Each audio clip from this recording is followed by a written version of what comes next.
하나님의 교회는 우리의 생각과 우리의 경험의 방식에 따라 움직이는 게 아니라 하나님의 말씀과 성령의 능력에 따라 움직이는 것을 저희들은 교회를 통해서 압니다.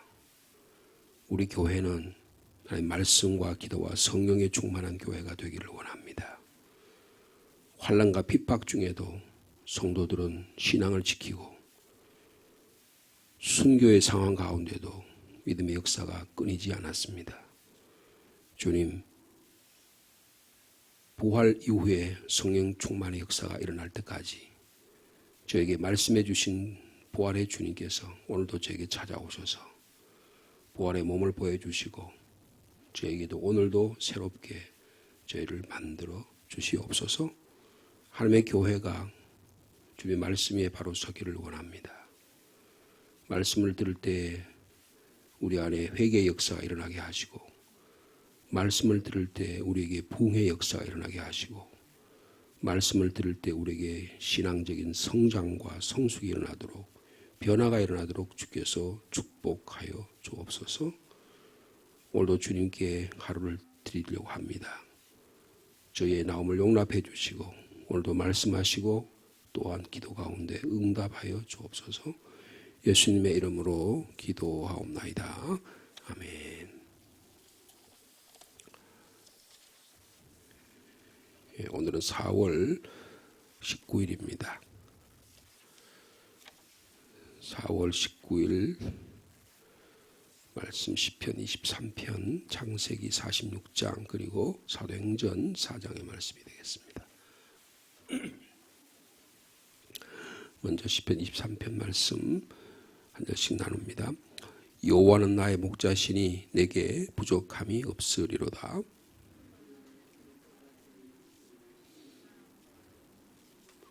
내 영혼을 소생시키시고 자기 이름을 위하여 의의 길로 인도하시는도다.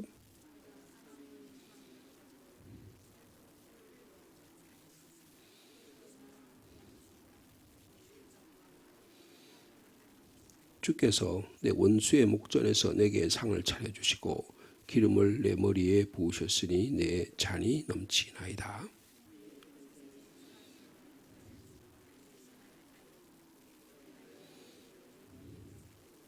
아멘. 창세기 46장 28절 이하의 말씀입니다. 야곱이 유다를 요셉에게 미리 보내어 자기를 고센으로 인도하게 하고 다 고센 땅에 이르니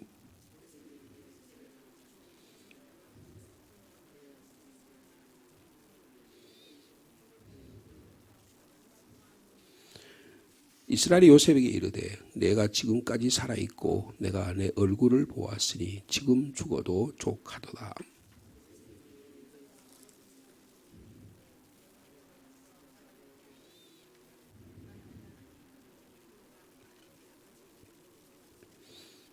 그들은 목자들이라 목축하는 사람들이므로 그들의 양과 소와 모든 소유를 이끌고 왔나이다 하리니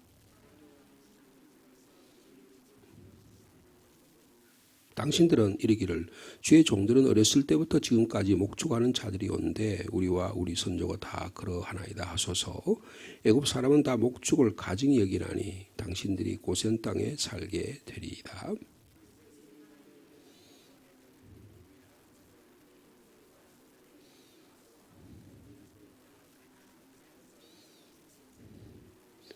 그의 형들 중 5명을 택하여 바로에게 보이니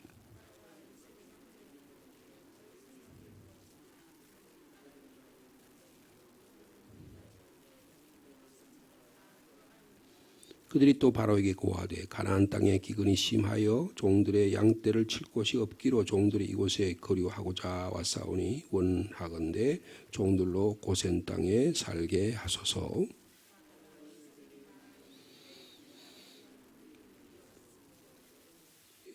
6절 말씀 같이 읽습니다. 애굽 땅이 내 앞에 있으니 땅이 좋은 곳에 내 아버지와 내 형들이 거주하게 하되 그들이 고센 땅에 거주하고 그들 중 능력 있는 자가 있거든 그들로 내 가축을 관리하게 하라. 아멘. 사도행전 4장 말씀 한 절씩 교독합니다. 사도들이 백성에게 말할 때에 제사장들과 성전 맡은 자와 사두개인들이 이르되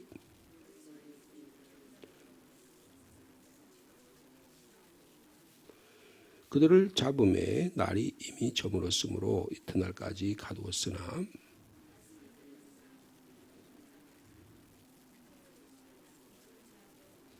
아멘.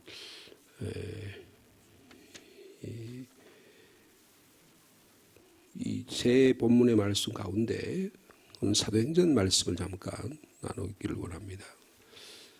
사도행전의 1장에서 3장까지는 하나님께서 예수의 영, 부활의 영, 성령님을 보내주셔서 교회가 탄생하는 장면이 사도행전에 일어나고 있습니다. 그래서 놀라운 일들이 교회 안에 일어나게 됩니다. 겁이 많던 베드로가 담대하게 예루살렘 성전 앞에 서서 예수 그리스도가 당신들이 죽였던 예수 그리스도를 하나님이 살리셨다. 그래서 예수를 믿고 회개하라. 그러면 당신들이 구원을 얻을 것이다. 그런 복음을 선포하기 시작했습니다. 그러자 교회가 3,000명으로 늘어나는 그런 120명으로 시작된 교회가 하루 사이에 3,000명으로 늘어나는 엄청난 변화가 일어나게 되었습니다. 그리고 또 베드로와 요한이 성전 미문에 올라가면서 날 때부터 안전병이 된 자를 고치는 기적이 역사가 일어나게 되었습니다. 하나님이 교회를 세우시기 위해서 하신 사역입니다. 그러자 많은 사람들이 그 놀라운 일들을 보고 따르는 그런 일이 일어났습니다. 근데 교회는 그렇게 성장만 일어나는 게 아닙니다. 늘 교회에는 반대가 있게 됩니다. 고난이 찾아온 것입니다. 4장부터는 교회가 이게 찾아오는 고난을 말씀해 주고 있습니다.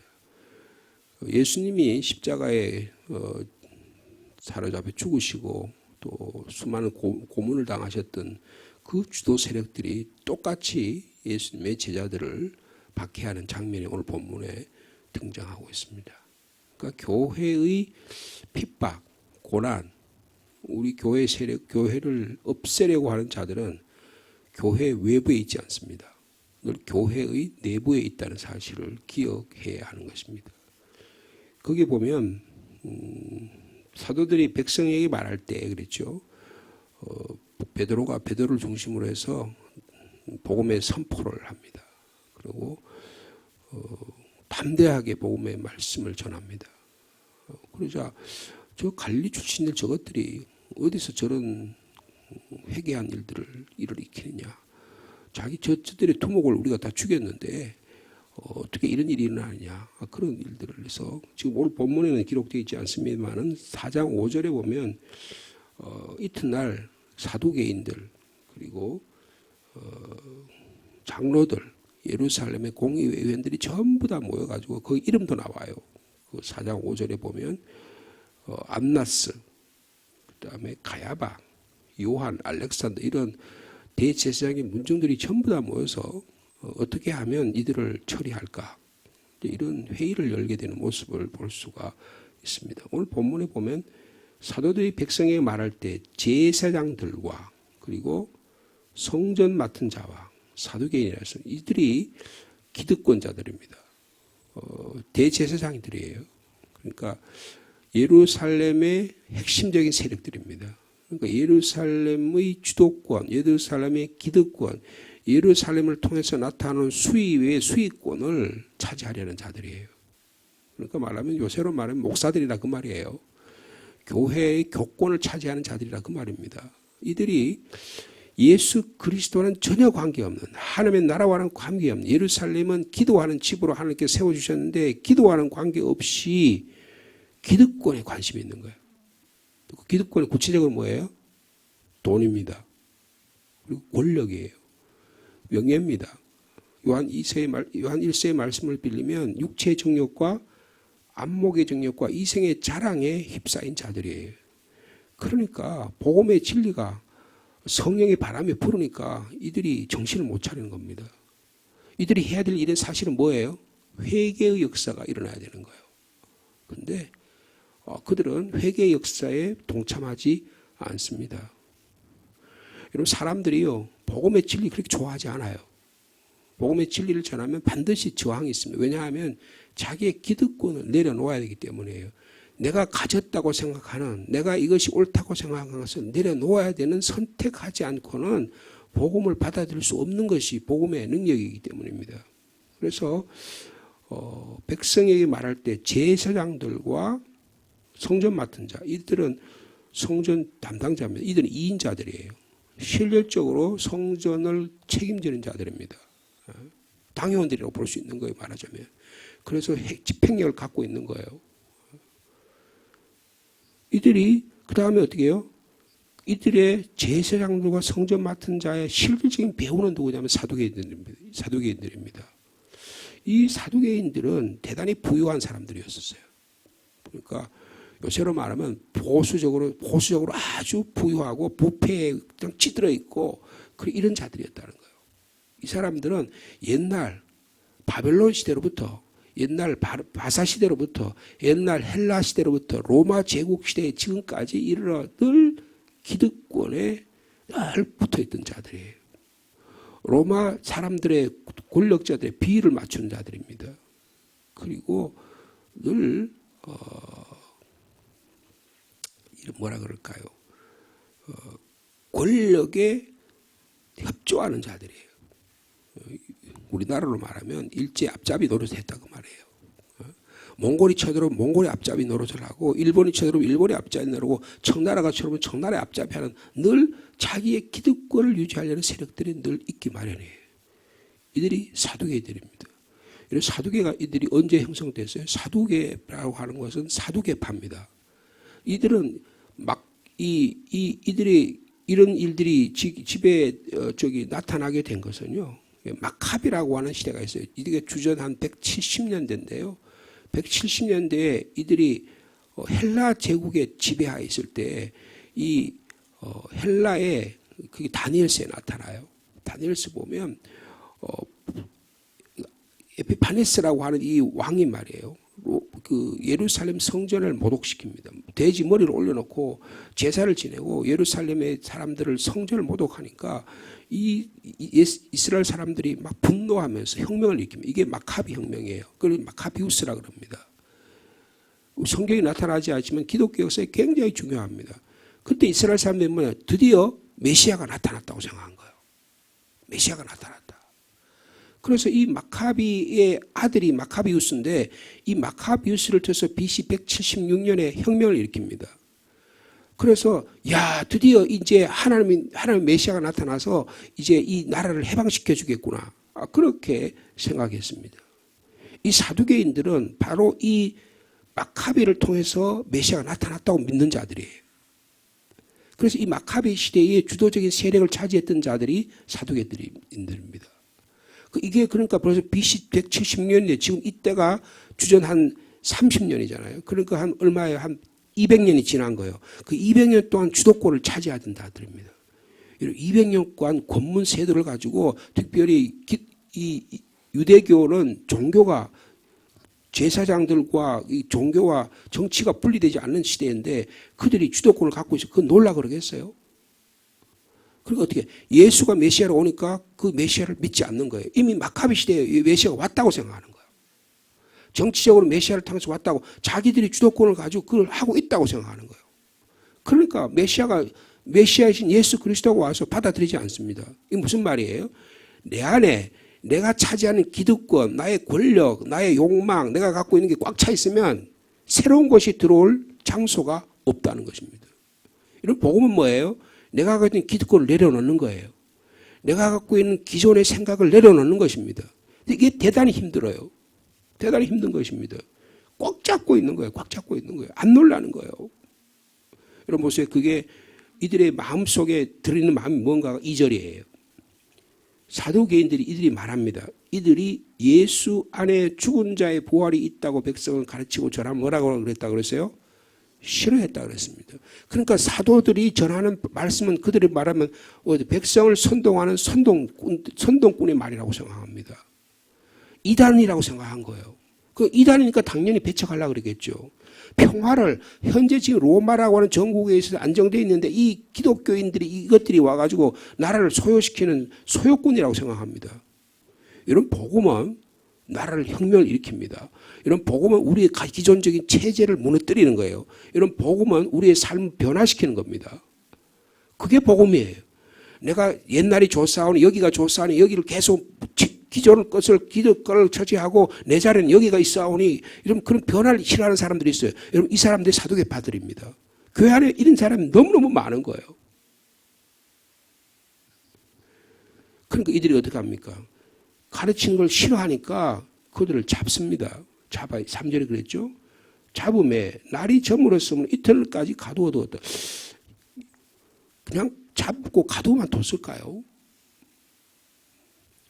예수님을 밤에 잡아가지고 어떻게 했어요? 고문을 하고 안나스는 자기 집에 때려 자기가 권력도 없어요. 이 안나스라고 하는 오늘 여기 지금 나는 이 대제사장의 그룹의 가장 핵심 멤버가 안나스입니다. 권력의 실세는 안나스예요. 이 당시에 제사장이 누구였습니까? 대제사장이 가야바였었어요. 4장 5절에 보면 안나스가 먼저 나와요. 그러니까 권력의 실세는 안나스였다는 거예요. 안나스가 막 주무르는 겁니다. 자기 사위가 가야바가 현재 대제사장인데 총회장인데 전 총회장이 주무르고 있는 거예요. 네? 원로 목사가 말이에요. 끝나곤 하는데 원로 목사 뒤에 앉아가지고 교회 막 뒤에서 막 정치를 하는 거예요. 그러니까 담임 목사님이 제대로 목회를 못 하는 거예요.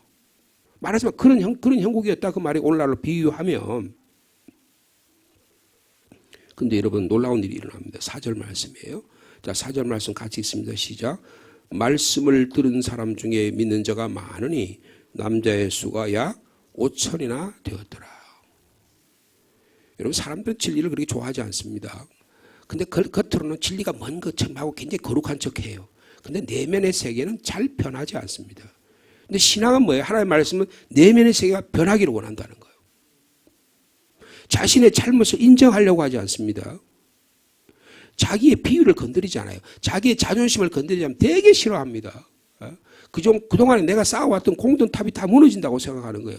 예수께서 오셔서 성전을 무너뜨리려고 성전을 하나님의 기도하는 집을 너희들이 이렇게 훼손시켰구나 공격하니까 그들이 막 분노가 치솟았잖아요.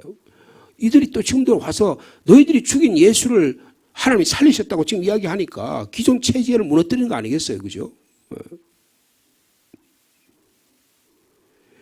이 사람들 이해관계를 포기하지 못하는 자들입니다. 자신의 위치가 흔들거린다고 생각하는 거예요. 자신의 생존권과 자기네 갖고 있는 권력을 포기할 수 없는 겁니다. 무슨 말이에요? 우리의 허구가 우리의 이중성이 드러나면 사람들은 되게 부끄러워합니다. 근데 신앙이라는 게 뭐예요? 내 이중성이 무너질 때 주님 앞에 무릎 꿇는 겁니다. 내가 잘못했어요. 내가 이게 하나님 앞과 사람 앞에 분명히 잘못된다고 생각돼요. 그러면 인정할 줄 아는 것이 믿음의 겁니다. 그런데 이들은 그걸 할 줄 모르는 사람들이에요. 왜 이랬을까요? 왜 이런 일이 일어날까요? 왜 오늘도 이런 일이 우리 가운데 일어나고 있을까요? 여러분 여기 영적인 문제가 있는 거예요. 여러분 이들은 하나님의 세상에 하나님에 속한 자가 아니에요.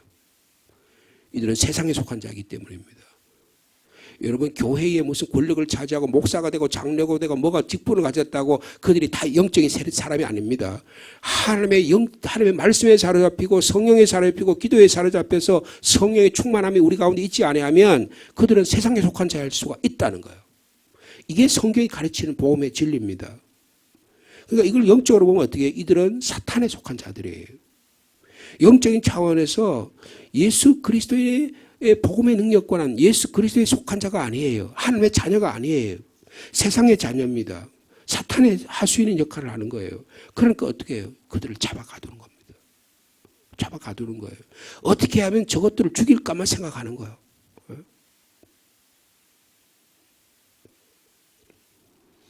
여러분 그런데 오늘 본문의 말씀을 가만히 보면 주의 종들은 어떻게 합니까? 고난을 당합니다. 감옥에 또 갇혀요.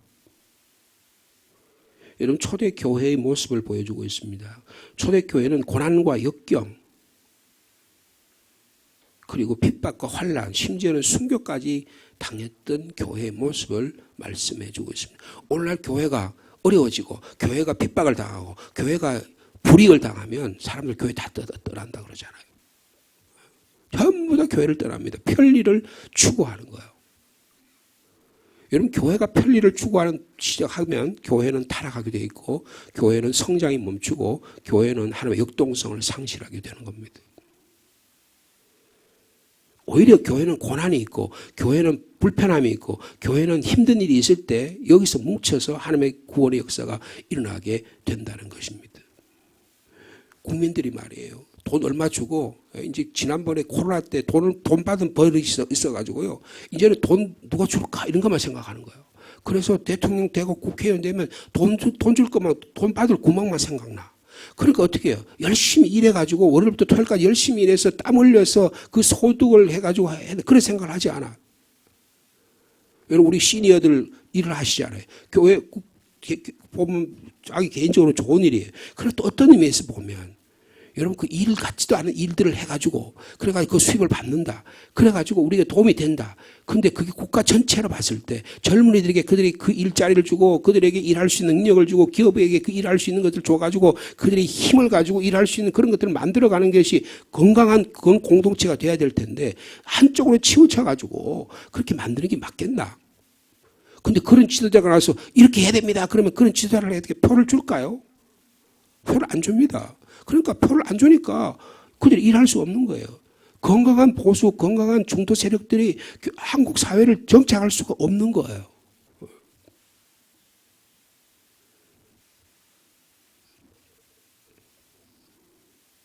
이런 복음을 증거하면 두 가지 반응이 나타나잖아요. 하나는 회개하고 복음을 받아들이는 자들이 있는가 하면 복음이 선포되면 반대하고 핍박하는 자들이 있어요. 오늘 본문에 나타난 대제사장들과 성전 맡은 자와 사두개인들은 기득권자들입니다. 예루살렘의 성전에 통해서 땅의 세력을 가지려는 자들이에요. 땅의 권세를 가지려면 예루살렘에서 이득이 나고 그들이 막 예루살렘에 들어온 사람들의 성전세를 받아가지고 그들이 뒤에서는 인마에 포켓하는 거예요. 착복을 하는 거예요.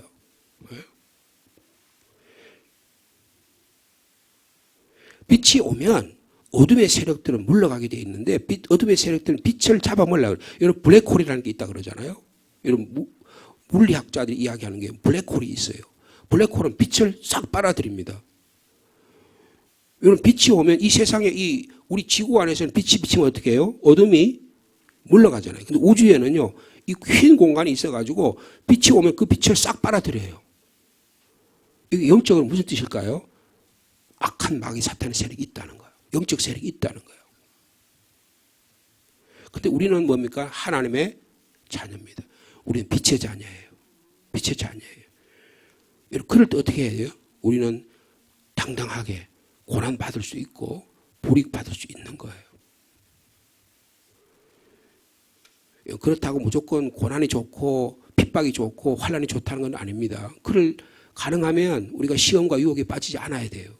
그러나 영적인 전쟁에서 이런 일이 일어났을 때 하나님 우리에게 빛의 자녀로 하나님의 자녀로 서기를 원하고 계시다는 것입니다. 핍박과 환난 속에서도 교회는 부흥을 이룹니다. 믿음의 사람들을 육체는 가둘 수 있지만 복음의 능력은 가둘 수가 없었어요. 우리를 전도를 못하게 여러 가지 방법으로 수단과 방법을 못하게 하는 그런 세력들이 교회 안에 있을 수 있지만 그러나 믿음의 역사는 방해할 수가 없는 겁니다. 여러분 초대교회의 믿음의 성도들은 고난과 핍박을 결코 무서워하지 않았습니다. 왜요? 주님이 내 안에 계시니까. 하며 말씀이 내 안에 계시니까. 성령의 능력이 나를 주장하시니까 이겨낼 수가 있었던 것입니다. 여러분 교회는 교회의 부흥의 비결은 하나님의 말씀이 있어야 돼요. 여러분 보세요. 4절 말씀 한번 보십시다. 우리 4절 말씀 같이 읽어볼까요? 시작. 말씀을 들은 사람 중에 믿는 자가 많으니 남자의 수가 약 5천이나 돼. 여러분 3절과 비교하면 놀라운 일들이 보세요. 예수를 믿는 믿음의 주도적 세력들은 다 감옥에 가뒀었습니다. 그들을 잡으면 날이 저물었으므로 이틀까지 싹 가두어뒀어요. 그런데 그 사도들의 말씀을 들은 자들 중에는 믿은 자가 많았다는 거예요. 여러분 영적인 눈으로 우리의 이 상주를 바라보는 저와 여러분 되기를 바랍니다. 저희들 교회에서 여러 교회가 상주에는 한 170개 교회가 주일날마다 말씀을 선포하잖아요. 새벽마다 말씀을 선포하잖아요. 그들 가운데 믿는 자들의 수가 많으니 남자의 수가 약 5천이래. 남자의 수가 약 5천이었으면 아이들과 부녀들까지 못하면 몇 명이었을까요? 10,000명은 됐을 거 아니에요. 여러분 10,000명이라는 교인 수는 엄청난 대형 교회입니다. 10,000명만 되면 뭐든지 다 할 수 있다고 생각할 정도로 큰 교회예요. 그런데 그 당시에 예루살렘 인구가 얼마쯤 모이겠지만 그 초대 교회에 예루살렘의 교인들이 10,000명이 모였다니까요. 10,000명이 모였다는 거예요. 여러분 이 부흥의 비결이 뭘까요? 성령께서 역사하시는 거예요. 하면 말씀이 역사하는 거예요. 말씀을 들은 사람 중에 믿는 자가 많았대. 말씀이 역사하니까 그들 가운데 놀라운 일이 일어납니다. 여러분 말씀의 씨앗이 우리 가운데 뿌려져야 30배, 60배, 100배의 열매가 맺어지는 것입니다. 우리가 총동원 전도주의를 하자는데 총동주의를 할 때 거기에 뭐가 있어야 돼요? 생명의 말씀의 씨앗이 그들에게 전파돼서 그들의 마음속에 심령에 심어져야 역사가 일어나는 겁니다. 고난이 다가오고 환난이 다가오고 주도권 세력들이 자기의 기득권을 놓치지 않으려고 이렇게 길을 쓰고 권력을 행사하지만 그러나 하나님의 말씀이 있는 곳에는 성장이 있고 부흥이 있고 놀라운 저항력이 있다는 거예요. 제가 지난 주말에 설교를 준비하는데 제가 이제 가끔 이제 설교를 준비하다가 일어나가지고 좀 쉬려고 밖에 나왔는데 여기 요 교회 앞에 말이에요. 요 교회 앞에 이쪽 문 앞에 뭐가 흔들흔들거려요. 그래서 가만히 보니까 거기 지금 있는지 모르겠어요. 뽑았는지 모르겠는데 꽃이 한 송이가 폈는데 세면 사이에 꽃이 피었어요. 그래서 제가 카메라로 찍었습니다. 제가 핸드폰으로 찍었어요. 아, 요 녀석이 바람이 안 날란다 하면서 내가 여기 있다 그러는 거예요. 여러분 세면 사이에 근데 그게 어떻게 저렇게 피어 있을까? 그런데 의젓하게 그래서 제가 코를 갖다 대고 냄새를 맡아봤어요. 물론 뭐 저 밖에 있는 큰 나무들이 있는 그런 향기처럼 그렇지는 않지만 이 녀석이 나도 여기 있다고 막 저한테 손을 흔드는 것만 같았어요. 그래, 교회 안에 이런 자들이 있다. 영적으로 환경적으로 여러 가지 어려움과 환난이 있지만 내가 복음만의 교회 안에 있어서 하나님의 생명의 말씀이 나를 통해서 지금도 나는 생명의 꽃을 피우고 있다. 제가 그런 생각을 하게 됐어요. 사랑하는 성도 여러분, 여러분 개인적으로 우리 고난이 찾아올 수 있고 환난이 찾아올 수 있고 육체적인 어려움이 찾아올 수 있지만 하나님은 그런 자들을 통해서 고난을 넘어서서 복음의 역사를 일으키기를 원하고 계십니다. 여러분 그 믿음의 눈으로 말씀과 기도의 능력으로 말씀을 들은 사람 중에 믿는 자가 많았다고 말씀합니다. 우리가 오늘도 말씀을 저희들이 듣고 선포할 때에 말씀의 능력이 나타나는 우리 신교회 성도들 이 아침에 저와 여러분 되시기를 축복합니다. 걸어가신 주님, 어느 시대에나 고난과 환난이 찾아옵니다.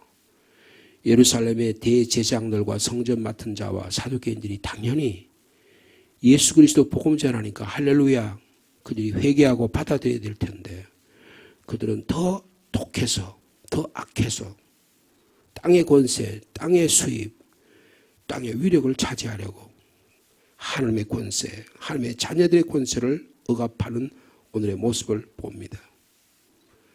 죽은 자의 부활이 있다고 믿는 사람들을 싫어합니다.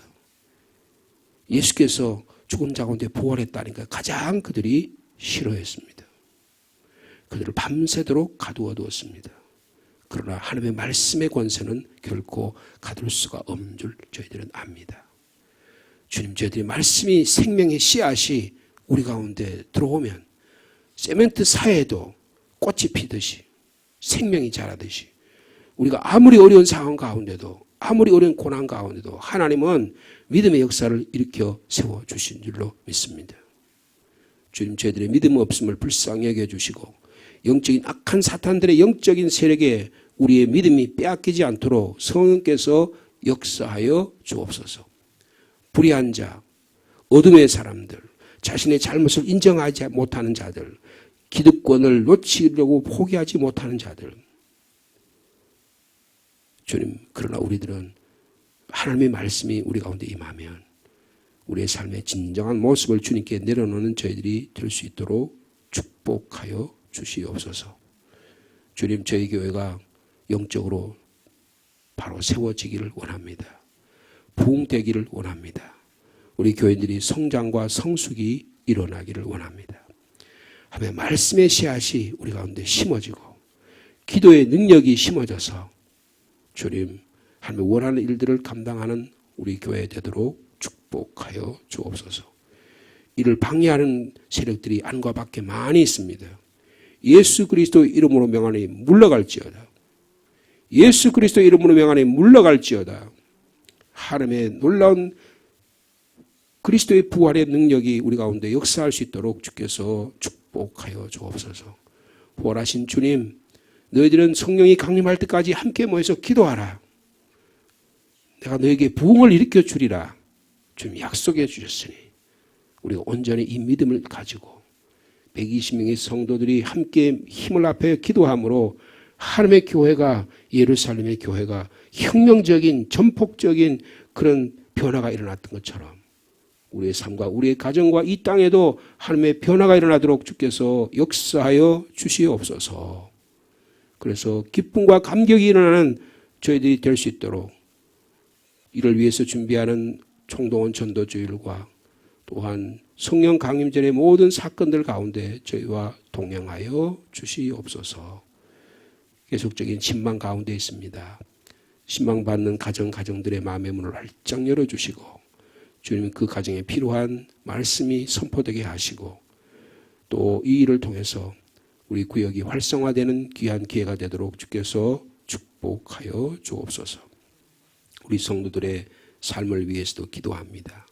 일상의 삶 속에서 주님 일용할 양식을 허락해 주시고 시험과 유혹에 빠지지 않는 성도들 되게 도와주시고 특별히 어려운 가운데 있는 성도들, 육신의 연약함에 있는 자들 주님 이 시간도 찾아가셔서 새 힘과 위로와 회복의 역사가 좀 치유의 역사가 일어나도록 주께서 인도하여 주옵소서. 우리 자녀들을 위해 기도합니다. 여기저기 흩어져 있습니다. 세상의 문화와 세상의 악한 사탄의 세력들이 우리 자녀의 영혼을 뺏어가려고 합니다. 빼앗기지 않도록 주님 지켜 보호하여 주옵소서. 이 상주 땅을 향한 하나님의 구원의 역사가 우리 교회를 통해서 일어나도록 주께서 함께하여 주옵소서. 개인적인 기도의 제목을 가지고 주님께 조용히 고개 숙입니다. 한 분 한 분의 기도의 제목 주님이 이미 아시고 또 두드리고 찾는 자에게 문을 열어주실 줄로 믿습니다. 주님 그런 이 아침이 되게 하여 주옵소서. 예수님의 이름으로 기도하옵나이다. 아멘.